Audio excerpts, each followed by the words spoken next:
अब आपको इस वक्त की सबसे बड़ी खबर के बारे में बताते हैं जो अमेरिका से आ रही है। राष्ट्रपति ट्रंप की नेशनल सिक्योरिटी टीम ईरान के उस प्रस्ताव की समीक्षा कर रही है जिसमें ईरान ने यह कहा है कि अगर अमेरिका बिना न्यूक्लियर डील के अपने नेवल ब्लॉकेज को हटाता है तो ईरान भी स्ट्रेट ऑफ हॉर्मूज को पूरी तरह से खोल देगा।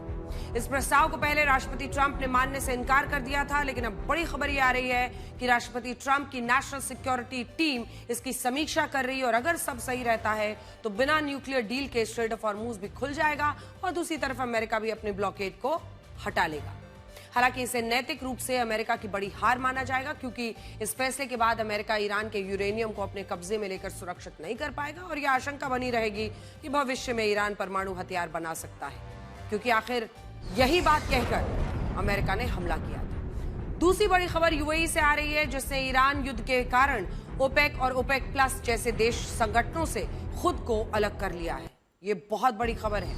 ओपेक को organisation of the petroleum exporting countries भी कहते हैं, जिसमें कुल 13 देश हैं। सऊदी अरब इस संगठन का प्रमुख है, लेकिन यूएई ने कहा है कि 1 मई से वो ओपेक और ओपेक प्लस से बाहर निकल जाएगा। यूएई का कहना है कि जब ईरान युद्ध हुआ तब उसके तेल ऊर्जा ठिकानों की संगठन ने कोई रक्षा नहीं की। जब इस संगठन का कोई फायदा ही नहीं और ये यूएई के हितों की रक्षा ही नहीं कर सकता तो इसमें रहने ना रहने का फायदा क्या। ये बहुत बड़ी खबर है क्योंकि अभी यूएई ने 1960 में बने ओपेक को छोड़ा है और इससे पहले वो अमेरिका को भी ये धमकी दे चुका है कि अगर उसने यूएई को डॉलर नहीं दिए तो वो अपना कच्चा तेल और गैस चाइना की करेंसी युआन में बेचना शुरू कर देगा। यूएई की यह नाराजगी इसलिए भी है क्योंकि ईरान ने 2800 से ज्यादा हमले अकेले यूएई पर किए। ईरान के लगभग 40% हमलों में दुबई, अबू धाबी को निशाना बनाया गया। इजराइल से भी ज्यादा हमले यूएई पर हुए हैं।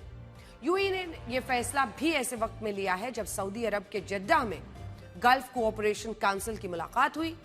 इसमें कतर, यूएई, बहरीन और कुवैत के क्राउन प्रिंस ने हिस्सा लिया, लेकिन यूएई के फैसले ने सबको चौंका दिया। उधर कतर के विदेश मंत्रालय ने भी यह कहा है कि ईरान स्ट्रेट ऑफ हॉर्मूज को प्रेशर कार्ड की तरह इस्तेमाल नहीं कर सकता और कतर यह भी कह रहा है कि अमेरिका और ईरान के बीच ये युद्ध फ्रोजन कॉन्फ्लिक्ट में बदल सकता है, जिसका मतलब होता है ऐसा युद्ध जो पूरी तरह कभी खत्म ही ना हो और चलता भी रहे।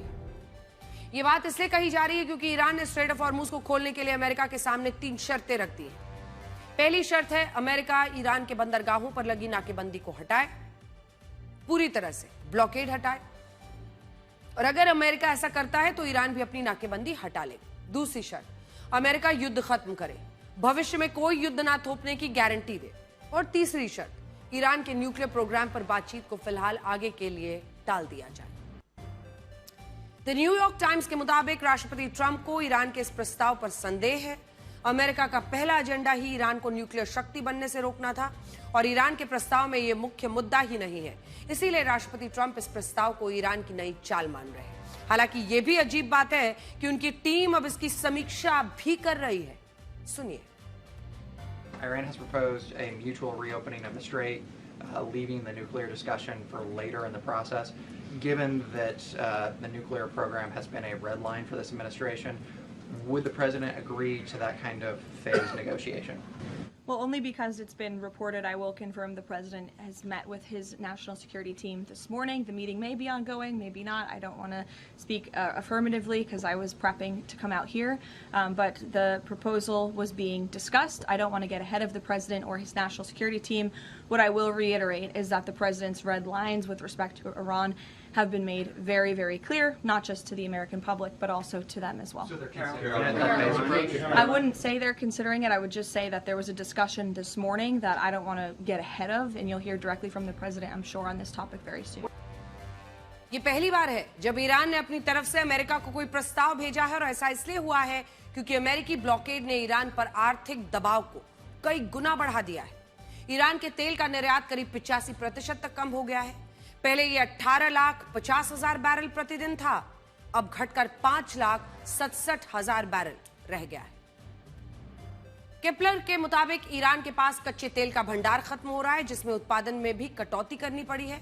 ईरान के पास फिलहाल 22 दिनों का स्टोरेज है और उत्पादन में आप देखिए उसे उत्पादन में 15 लाख बैरल प्रतिदिन की कटौती करनी पड़ रही है। यही नहीं, अगर अमेरिकी नाकेबंदी नहीं हटती है तो अगले 15 दिनों में हालत और खराब होगी, दोगुनी कटौती करने की नौबत आएगी, जिससे पहले जो अगले 2 से 3 महीने हैं उसमें ईरान की पूरी अर्थव्यवस्था, पूरी इकोनॉमी का भट्ठा ही बैठ जाएगा।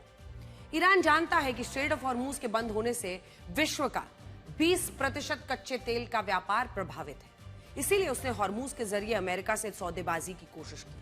अमेरिकी विदेश मंत्री मार्को रूबियो इस सौदेबाजी को ईरान का इकोनॉमिक न्यूक्लियर वेपन कह रहे हैं। उनका कहना है कि ईरान पूरी दुनिया के खिलाफ अपने इस नए परमाणु हथियार का इस्तेमाल कर रहा है। सुनिए।